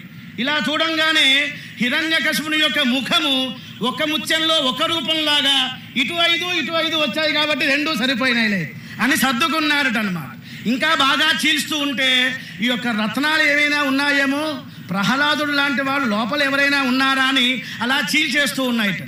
ఒకానొక సమయంలో స్వామివారి యొక్క చేతులు లక్ష్మీదేవి యొక్క భుజం మీద పెడితే ఈ గోరులు వంగిపోయినాయి. అటువంటి వంగిపోయినటువంటి గోరులు ఈ యొక్క ఇనుము కన్నా కఠినమైనటువంటి ఆ వక్షస్థలాన్ని చీల్చినప్పుడు ప్రేగులు మెడలో వేసుకొని నృసింహావతారంగా తిరుగుతూ ఉన్న సమయంలో ఎంతోమంది దేవతలు వచ్చారు. లక్ష్మీదేవి కూడా మా ఆయన ఇటువంటి రూపాన్ని నేను ఎప్పుడూ చూడలేదు అని చెప్పారు. ప్రహ్లాదుడు నమస్కారం చేశారు. ప్రహ్లాదుని చక్కగా కూర్చోబెట్టుకొని ఆశీర్వచనం చేశారు. మనకి ఫోటోలో కనబడుతూ ఉంటుంది.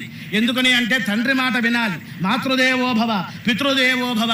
నీవు తండ్రి మాట వినలేదు కాబట్టి దోషం వచ్చింది కాబట్టి నా యొక్క చెయ్యి నీ యొక్క శిరస్సు మీద పెడుతున్నాను. లక్ష్మీదేవికే లేదు అటువంటి మహత్తరమైనటువంటి అదృష్టం ప్రహ్లాదుడికి వచ్చింది.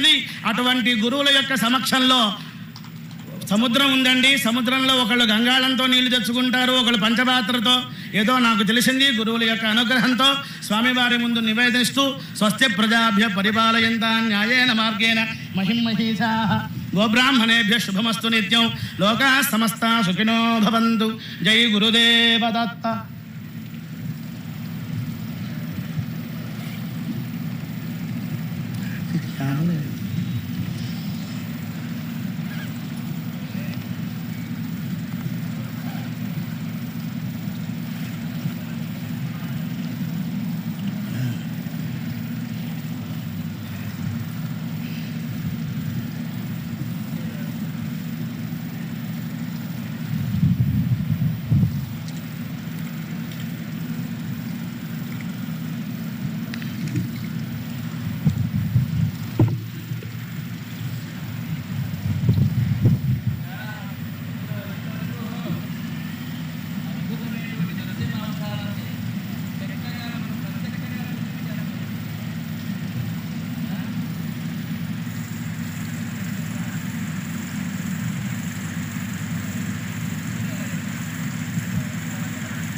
అందరూ కూడా వారి వారి స్థానాల్లో కూర్చోవలసిందిగా గురువుల యొక్క ఆదేశం.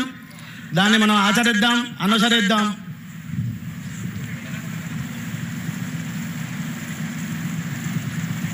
ఇప్పటి వరకు కూడా ఈరోజు మనకి ప్రవచన కార్యక్రమాన్ని వినిపించినటువంటి గోపీకృష్ణ శర్మ గారి యొక్క నృసింహ వైభవం కార్యక్రమం అందరూ కూర్చోవాలమ్మా, ఎవరూ లేవకూడదు, అందరూ కూర్చోండి. గోపీకృష్ణ శర్మ గారిని రాజేశ్వర రెడ్డి గారు ఎక్కడున్నా రావాలి. రాజేశ్వర రెడ్డి గారు